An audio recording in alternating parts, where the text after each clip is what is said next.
Imádkozzunk!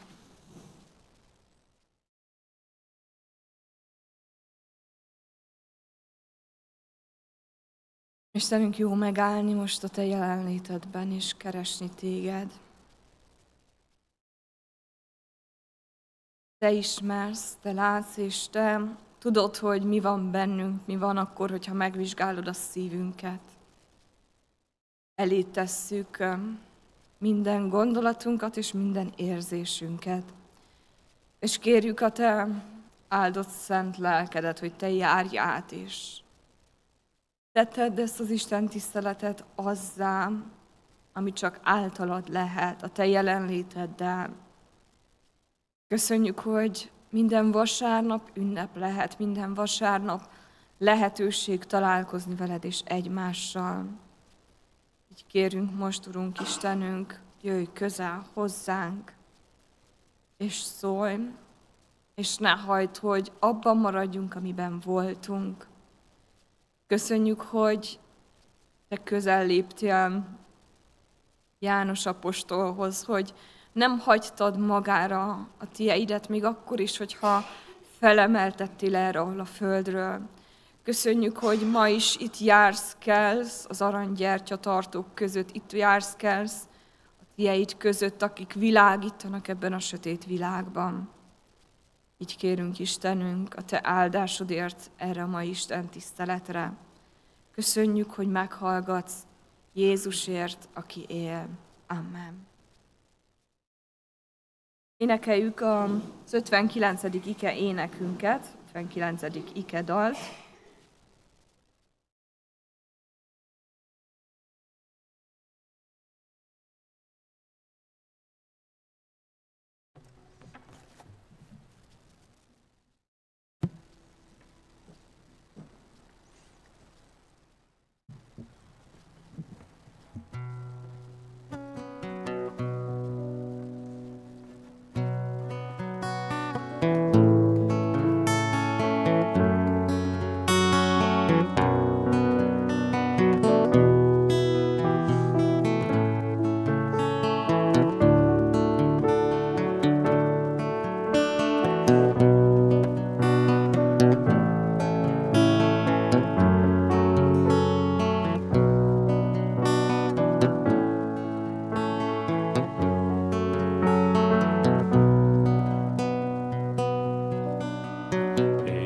Választottalak téged, ezt mondja az Úr, hogy te gyümölcsöt teremj, megmarad. Hogy akármit kérsz az én nevemben, Atyám megadja az én nevem dicsőségére.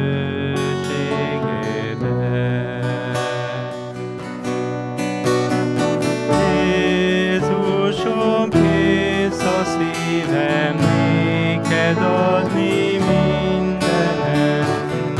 Elhívtál, megszenteltél, érdemtelen. Jézusom, kész a szívem néked adni mindenem. Hadd legyen hála áldozat életben. Én kiválasztottalak téged, ezt mondja az Úr, hogy te gyümölcsöt teremj, mely megmarad. Hogy akármit kérsz az én nevemben, Atyám megadja az én nevem dicsőségére.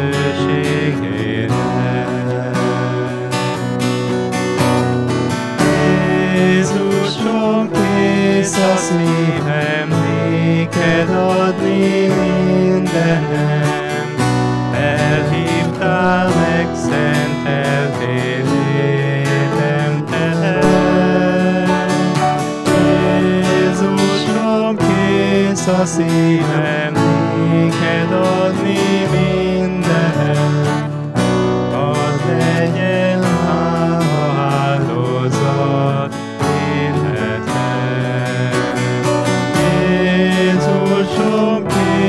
a szívem, néked adni mindenem.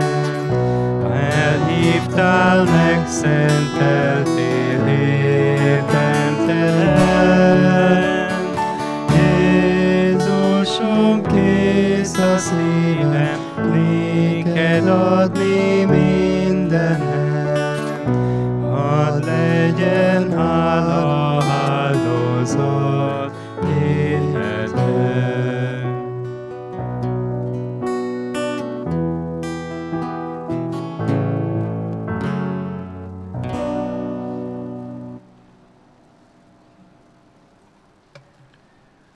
Köszönjük szépen! Most pedig hallgassuk meg Isten igéjét az előbb felolvasott ige szakasznak a folytatásából. Jelenések könyve második fejezetének olvasom az első 7 versét. Isten igéjét a Jelenések könyve második fejezetének első 7 verséből olvasom. Ha tehetjük, fogadjuk az Isten igéjét felállva és nyitott szívvel. Levél az efézusi gyülekezethez. Efézusi gyülekezet angyalának írd meg. Ezt mondja az, aki jobb kezeiben tartja a 7 csillagot, aki a 7 aranygyertya tartó között jár. Tudok cselekedeteidről, fáradozásodról és álhatatosságodról, és arról, hogy nem viselheted el a gonoszokat, és próbára tetted azokat, akik apostoloknak mondják magukat, pedig nem azok, és hazugnak találtad őket. Tudom, hogy álhatatos vagy. Terhet viseltél az én nevemért, és nem fáradtál meg. De az a panaszom ellened, hogy nincs meg már benned az első szeretet. Emlékezzél tehát vissza, honnan estél ki. Térj meg, és tedd az előbbi cselekedeteidet, különben elmegyek hozzád, és kimozdítom a gyertyatartódat a helyéből, ha meg nem térsz. Az viszont melletted szól, hogy gyűlölöd a nikolaiták cselekedeteit, amelyeket én is gyűlölök. Akinek van füle, hallja meg, amit a lélek mond a gyülekezetnek. Aki győz, annak enni adok az élet fájáról, amely az Isten paradicsomában van. Ez az Isten igéje. Foglaljunk helyet.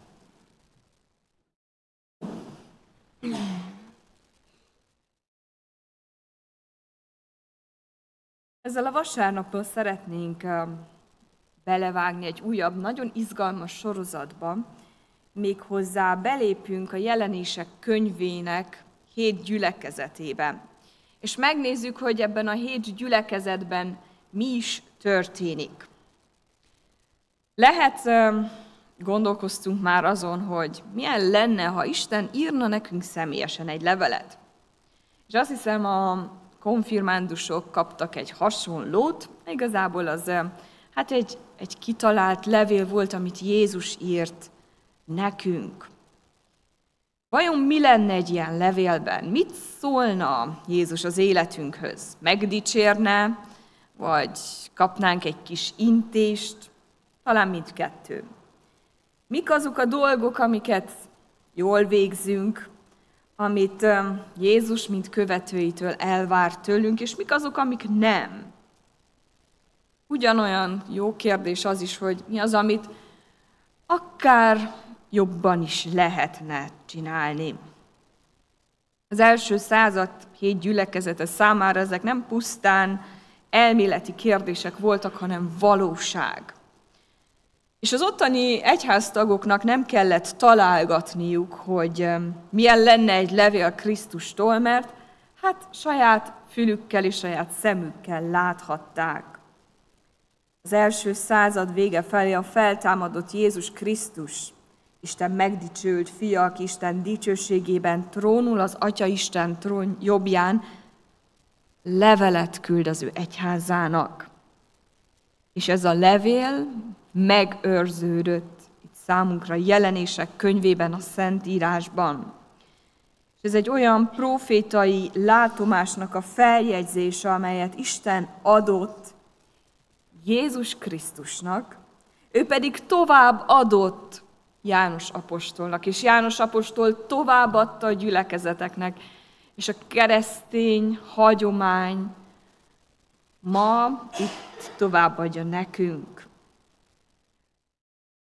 Jelenések könyve ugye az egyetlen profétai könyv az Új Szövetségben, de azt fontos már itt az elején leszögezni, hogy ez a 7 gyülekezet, Efézus, Szmirna, Pergamon, Tiatira, Szárdis, Filadelfia és Laudicea, ezek korán sem szimbolikus gyülekezetek voltak, ezek valós gyülekezetek voltak, ahol Jézus Krisztusnak tényleges tanítványai voltak. Pont olyan valósak voltak, mint ahogy mi ma itt ülünk a Kövesdombi templomban is, és hallgatjuk az Isten üzenetét. Mit tanulhatunk ezektől a gyülekezetektől? Mit tanulhatunk ebből az üzenetből, amit ugyanúgy húsvér emberek kaptak, mint mi, akik elfogadták Jézus Krisztus áldozatát, és őt tekintették uruknak, királyuknak és megváltójuknak.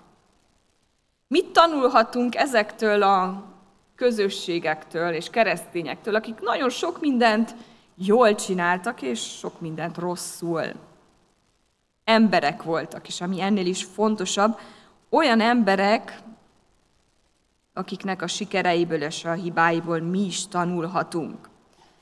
Mert ezek a szavak, amiket feljegyzett itt az apostol, nem emberi szavak, hanem Istené, amelyet a népe növekedésére, fejlődésére és épülésére írt.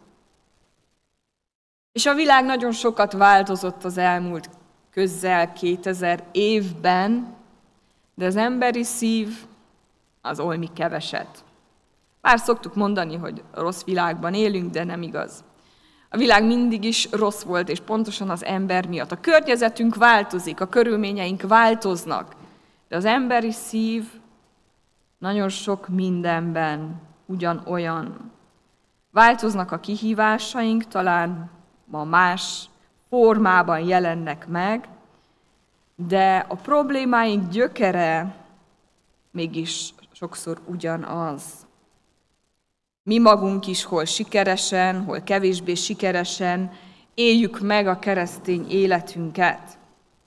Ezért ezek a levelek, kincsek, útmutatás arról, hogy hogyan tovább.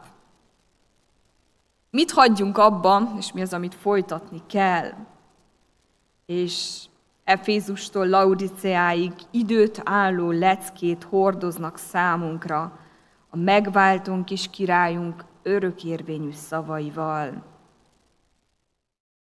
Ezek a szavak ma neked is szólnak, és nekem is.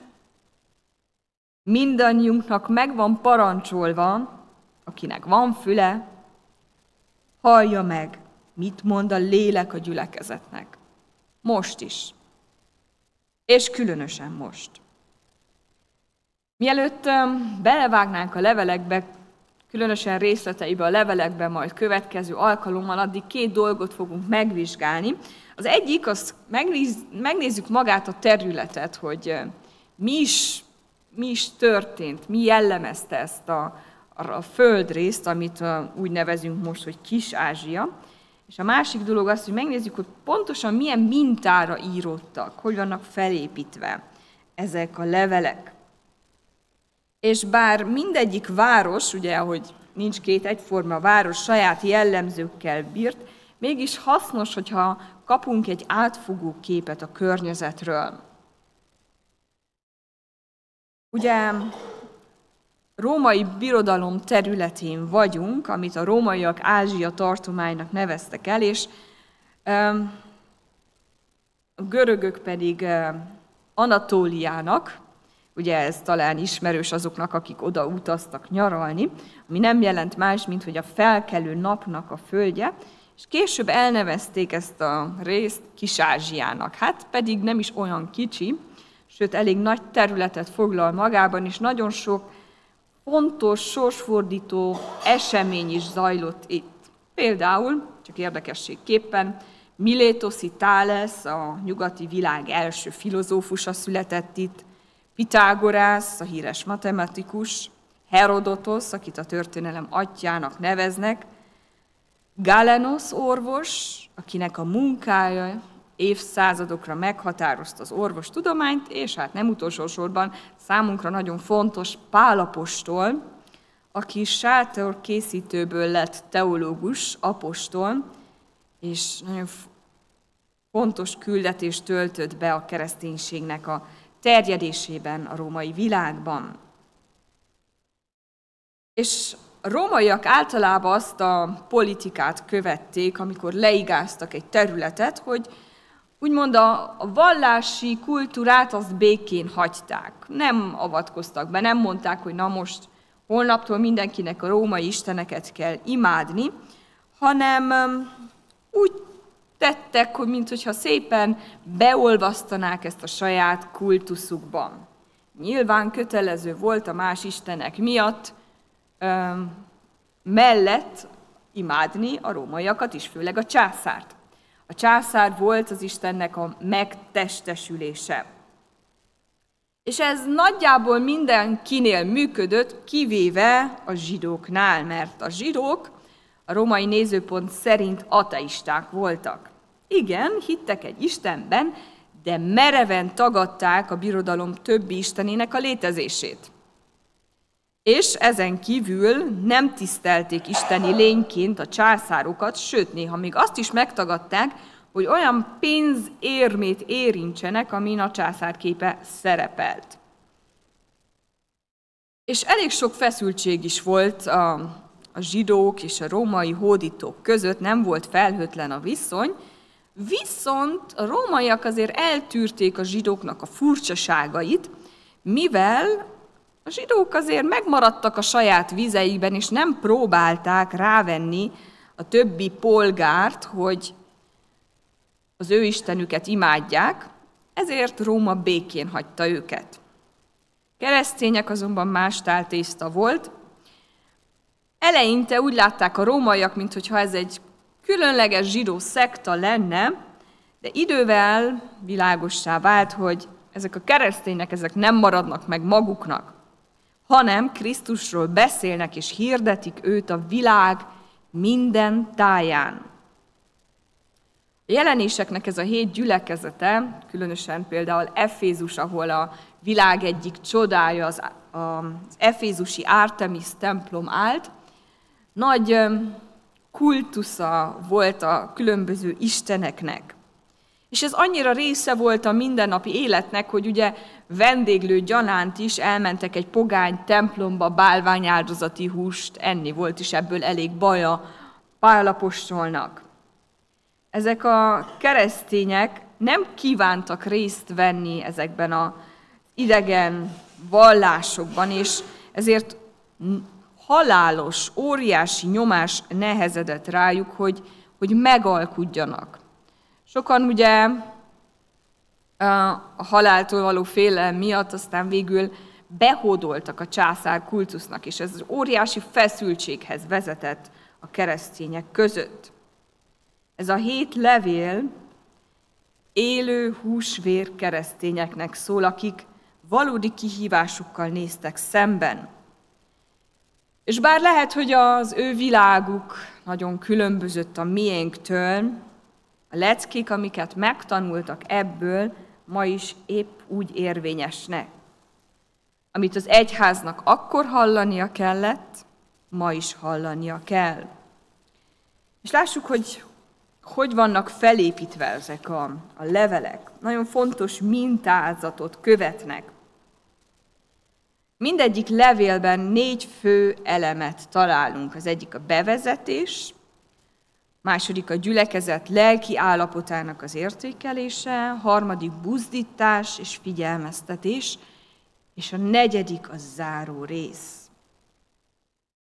A bevezetés abban így kezdődik, hogy az efézusi gyülekezet angyalának írd meg. Ugye ezért is olvastam most itt az elején ezt az első levelet fel, hogy megvan a pontos címzés. És János ugyan lejegyezte a szavakat, de maga Jézus Krisztus volt az, aki szólt. És ami ezután következik, az nem János szavai, hanem Isten szavai. Második dolog, amit ez a bevezetés felvet, egy kérdés. Ugye? Kik vagy mik ezek a gyülekezet angyalai, akikhez Jánosnak írnia kellett? És hát ugye őszintén megvalva, ez egy nagyon fogas kérdés, és nem könnyű egyértelmű választ adni. Az Új Szövetségben ugye az angyal szó, az angelos, elég sokszor szerepel, legtöbbször azokra a mennyei lényekre vonatkozik, akik ott vannak Istennek a mennyei udvarában. De van, hogy egyszerűen csak küldöttet vagy hírvivőt jelent. Ha belegondolunk, nem tűnik túlságosan logikusnak az, hogy Jézus, aki körül van véve az angyalokkal, előbb Jánosnak üzenne, hogy üzenjen az angyaloknak. Egyfajta ilyen közvetítőt használna. Hanem valószínűbb, hogy egy emberi küldöttről van szó, de még így is azért nyitva maradnak a kérdések. Lehet, hogy egy gyülekezethez kiküldött hírvivőről lenne szó, vagy esetleg a gyülekezetnek úgymond a pásztoráról, a lelki vezetőjéről. Amit biztosan tudunk, hogy a 7 gyülekezet angyalai fontos szerepet töltenek be. És egy titokkal kapcsolatosak, ugye ezt írja itt a Jelenések 1:20-ban. És az Új Szövetségben a titok, a misztérium, ez a görög szó erre, olyan dolgot jelent, ami csak akkor értünk meg, hogyha Isten azt feltárja, megmagyarázza nekünk. Lehet, hogy János pontosan tudta, hogy kik ezek az angyalok, de azzal is be kell érjük mi mai keresztények, hogy vannak dolgok, amiket lehet, hogy most itt nem fogunk megérteni a Jelenések könyvével kapcsolatban, és különösen a Jelenések könyvével kapcsolatban. De az biztos, hogy ezek az angyalok szorosan kapcsolódtak mindegyik gyülekezetnek a lelki állapotához. És ezt kell tudnunk, hogy értsük ezeket a leveleket. Amikor János az egyes gyülekezetek angyalainak ír, végső soron minden egyes emberi taghoz szóló üzenetet közvetít. Hozzánk is. És az üzenet megszólítása egy sajátos kifejezéssel kezdődik, amelyet a korai keresztények számára egyszerre volt ismerős és ősi hangzású. Így hangzott ez, hogy ta delege, vagyis magyarul ezt mondja. Honnan ismerték ezt? Onnan, hogy felismerték a Héber Biblia görög fordításából, a Septuagintából ezt a régies megfogalmazást. Mindig, mikor isteni kijelentésről volt szó, ezzel a kifejezéssel volt felvezetve. Vagy pedig, ez lehetett egy királyi hirdetménynek is a formulája. Ma ez a kifejezés már úgymond kikopott, de a súlya azonnal megragadta a gyülekezetnek a figyelmét, amikor ezt hallották. És mindegyik gyülekezethez Jézus más-más megszólítással fordul.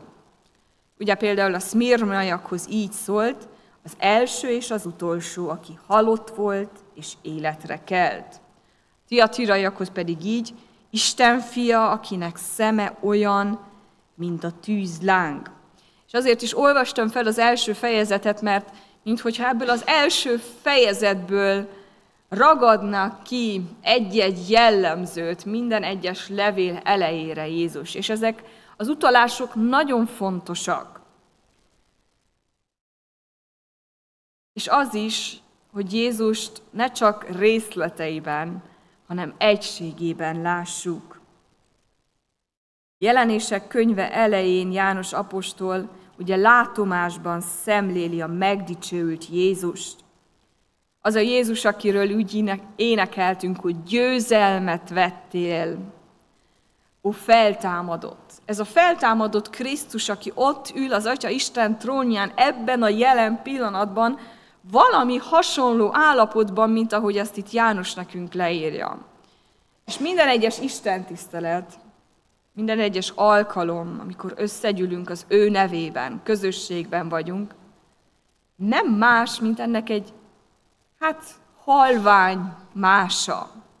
Mert azért van itt az élő, feltámadott Jézus Krisztus a közösségünkben, még akkor is, ha nem látható formában, lehet, hogy megnyugtató, hogy nem így kell szembenézzünk vele, de hitünk szerint itt van, hogy szóljon nekünk, hogy élő üzenetet adjon, hogy pontosan rávilágítson az életünkre, hogy lássuk magunkat annak, akik vagyunk. És az is igaz, hogy Jézust mi mindegy kicsit másképp látjuk, kicsit más oldalról. Olyan, mintha egy óriási hegyet vennénk körül, és mindenki kicsit a hegynek egy más oldalát látja is. Hát szerintem az összkép az majd a mennybe szépen összekerül, de ezekből a mozaikokból áll össze igazán a kép. És ez a csodálatos, és ezért jó, hogy mi ezt az összes levelet megkapjuk. Mert ezeket összerakva egyre teljesebb lehet a képünk arról, hogy kicsoda ez a Jézus Krisztus. Mert Isten fia szeme nem csak akkor ég, mint tűzláng, amikor a tiatirai gyülekezethez szól, nem csak akkor tartja szájában az éles kétélű kardot, amikor a pergamoniakhoz beszél, nem csak akkor szent és igaz, amikor a filadelfiai gyülekezethez szól. Ő mind ez mindig.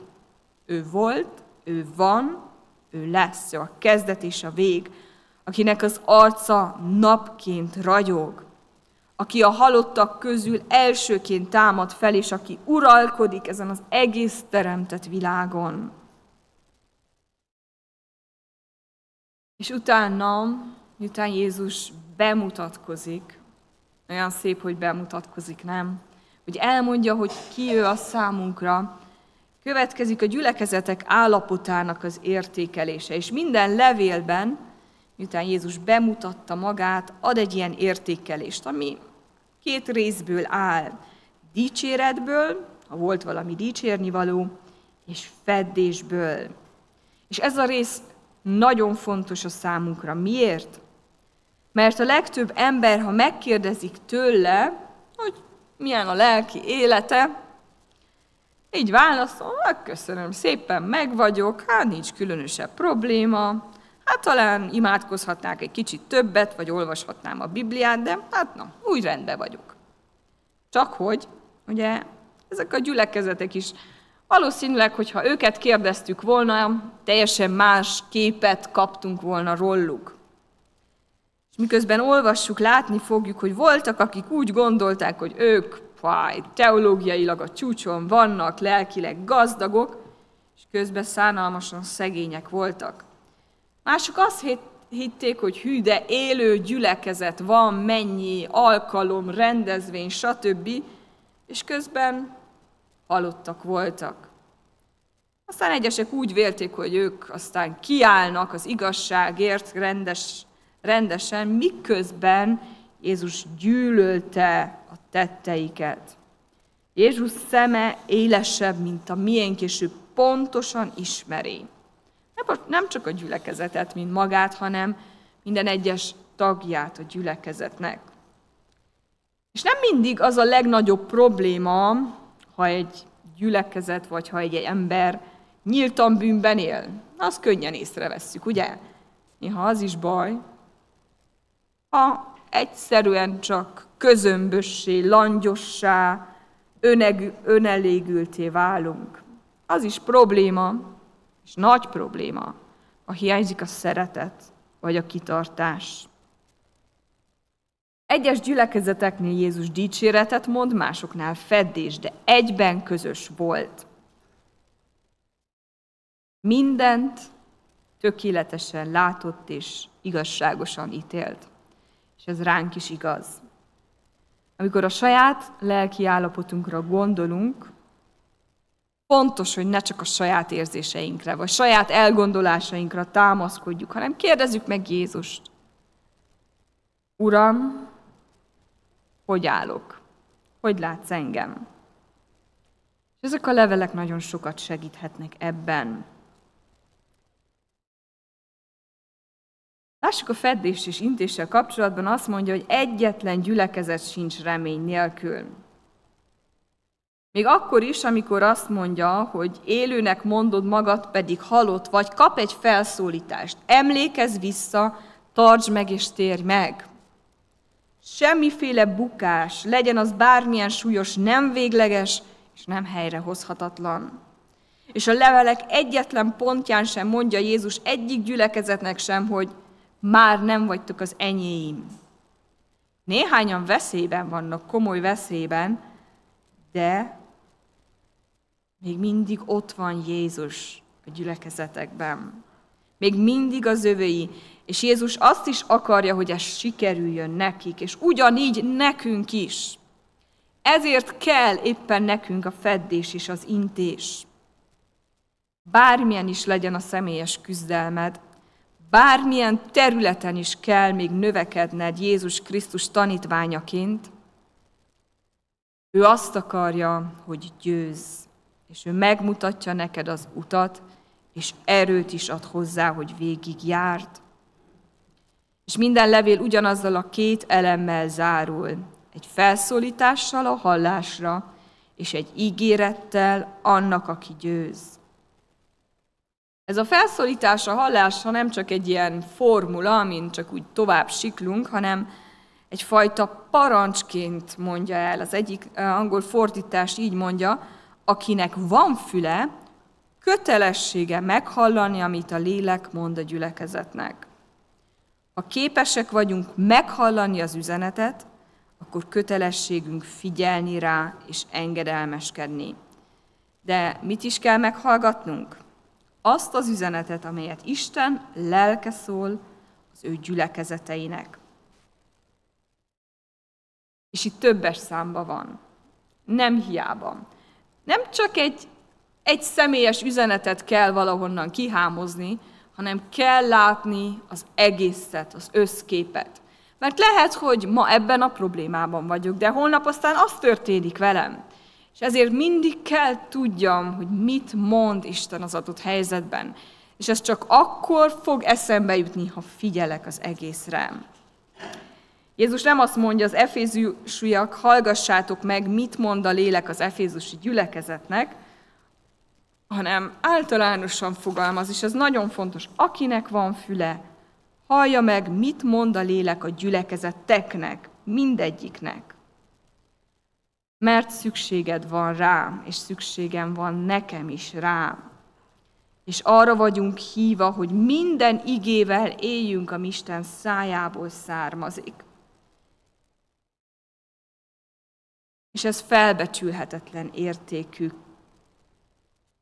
Arra nézve, hogy Isten mit vár el az ő egyházától.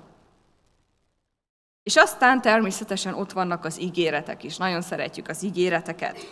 Minden egyes gyülekezetnek Jézus tett egy ígéretet. Aki győz. És ez pedig mindenek előtt azt mondja el nekünk, hogy minden gyülekezetben megvan a lehetőség a győzelemre. Hogy felülkerekedjen a hibáin, és eljusson a célig. És bármi is tartotta vissza őket, Isten segítségével lehetséges volt a győzelem. Ez a 7 levél sokkal több, mint történelmi irat, vagy jövendőlés, vagy egy furcsa könyv. Ezek bölcsességet, útmutatást és bátorítást tartalmaznak minden keresztény számára, aki hajlandó időt szánni rájuk, és őszintén elgondolkozni rajtuk. Krisztus leírásai rólad szólnak. Figyelmeztetések, neked szólnak. A bátorítások neked szólnak, és az ígéretek is neked szólnak. Akinek van füle, hallja meg, mit mond a lélek a gyülekezeteknek. Amen. Válaszoljunk az igére, és dicsérjük az Urat a 348-as énekünkkel. 348. énekünk így kezdődik: áldjad én lelkem a dicsőség erős királyát.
Gyertek, imádkozzunk!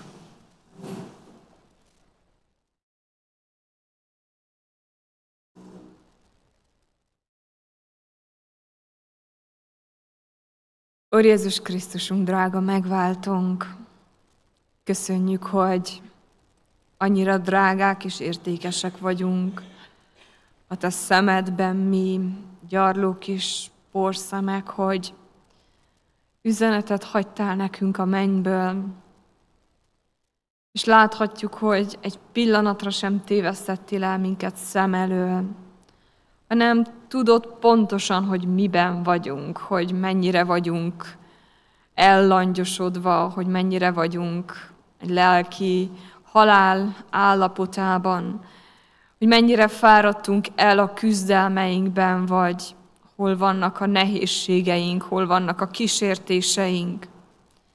Köszönjük, hogy előkészített számunkra ezt az üzenetet most, és a 7 gyülekezet tükrén keresztül pontos képet kaphatunk magunkról. Köszönjük, hogy így segítesz bennünket tovább a keresztény életnek a zarándok útján, így viszel el egészen a te győzelmedig.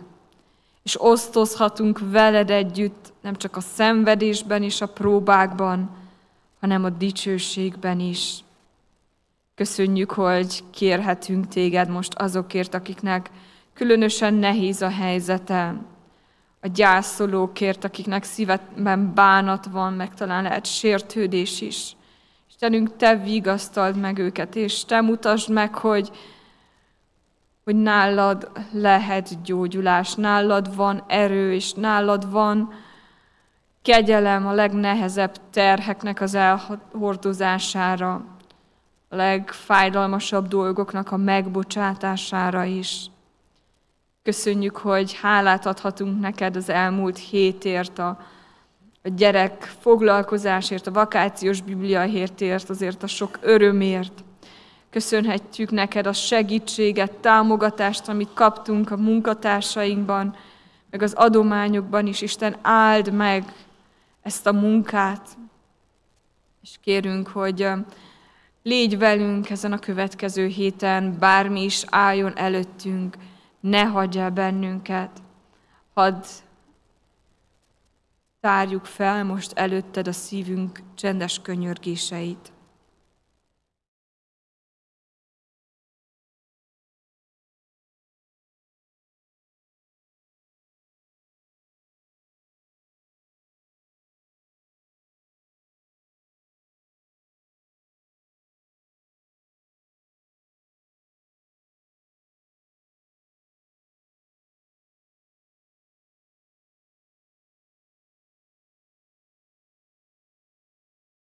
Áldott az Isten, aki meghallgatja könyörgésünk szavát. Mi atyánk, aki a mennyekben vagy, szenteltessék meg a te neved. Jöjjön el a te országod, legyen meg a te akaratod, amint a mennyben, úgy a földön is. Mindennapi kegyelünket add meg nékünk ma, és bocsáss meg vétkeinket, miképpen mi is megbocsátunk az ellenünk vétkezőknek.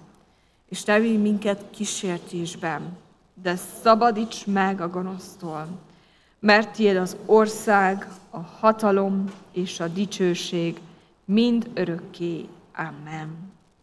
Foglaljuk helyet, és hallgassuk meg a hirdetéseket.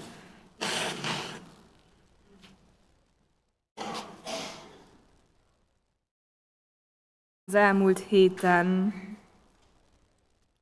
koporsó mellett kellett megállni, és utolsó útjára kísértük Peres Albert 74 éves férfi testvérünket. Vigasztalást kérünk az ő családja számára, fiának, unokaöccsének és egész rokonságának. Hirdetem, hogy kapható az irodában a Fénysugarak áhítatos könyv, mindjárt azt hiszem egy kép is bevetítésre kerül ezzel kapcsolatban, és megérkezett a mai ige áhítatos füzetecske is. Készülünk az online nézők vasárnapjára, augusztus végén, erre is szeretettel várjuk a jelentkezőket. Igen, köszönöm, megérkezett az online nézők plakátja. Augusztus 24-én lesz, 11 órától, és jelentkezni a plakáton szereplő telefonszámon lehet. Az elmúlt héten vakációs Biblia hét volt a gyülekezetünkben, hát sajnálom, hogy a gyülekezet nem láthatta azt a szép környezetet, amiben ezek a gyerekek örülhettek minden egyes nap.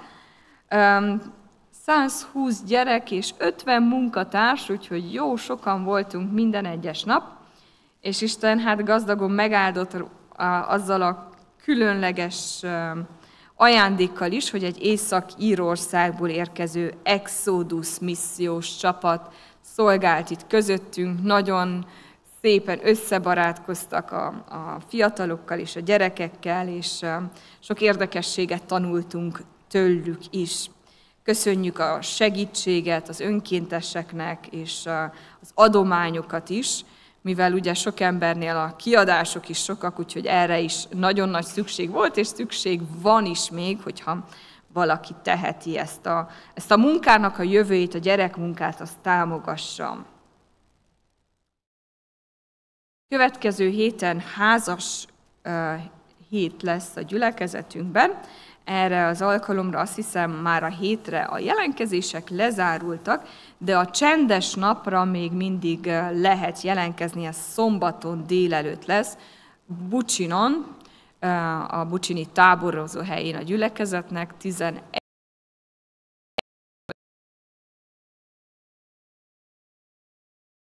A bibliai házassággondozó szolgálatnak a munkatársai. Nagyon jó lehetőség egy kicsit elcsendesedni, dolgozni magunkon és a kapcsolatainkon, úgyhogy szeretettel várjuk erre is a jelentkezőket. Most pedig áldásra készülve a 412. énekünk első 3 verszakát énekeljük. Ez egy hála ének, és nagyon jó ezzel tovább indulni az új hetünkben. Jöjj, mondjunk hálaszót hű szájjal és hű szívvel.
Vegyük az Isten áldását. Áldjon meg téged az Úr, és őrizzen meg téged. Ragyogtassa rád orcáját az Úr, és könyörüljön rajtad. Fordítsa feléd orcáját az Úr, és adjon neked békességet. Amen.